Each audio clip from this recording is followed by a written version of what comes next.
హనుమంతుడి పేరు వింటే భూతాలు ఎందుకు భయపడతాయో తెలుసా? ఇది రామాయణంలో జరిగిన ఒక అద్భుతమైన సంఘటన. రావణుడు యుద్ధంలో ఓడిపోతున్నాడు. ఆఖరి ఆశగా పాతాళలోక రాజు అహిరావణుణ్ణి పిలిచాడు. అహిరావణుడు మాయలో మహాగురువు, బ్లాక్ మ్యాజిక్లో అపార శక్తి కలవాడు.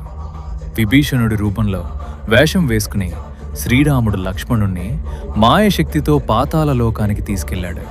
అక్కడ దేవికి బలి ఇవ్వాలని నిర్ణయించాడు. కానీ ఈ విషయం హనుమంతుడికి తెలిసిందే. వెంటనే పాతాళలోకానికి దిగాడు. అహిరావణుణ్ణి సంహరించాలంటే 5 దీపాలను ఒకేసారి ఆర్పాలి. అప్పుడు హనుమంతుడు పంచముఖి రూపం ధరించాడు. ఒకేసారి 5 దిక్కులలో దీపాలను ఆర్పి అహిరావణుణ్ణి సంహరించాడు. మాయ, తంత్రం, భూతశక్తులు హనుమంతుడు భక్తి ముందు శూన్యం. అందుకే అంటారు, హనుమంతుడి పేరు వింటే భూతాలు దూరం పారిపోతాయి. మీకు హనుమంతుడిపై భక్తి ఉంటే కామెంట్లో జై హనుమాన్ అని టైప్ చేయండి.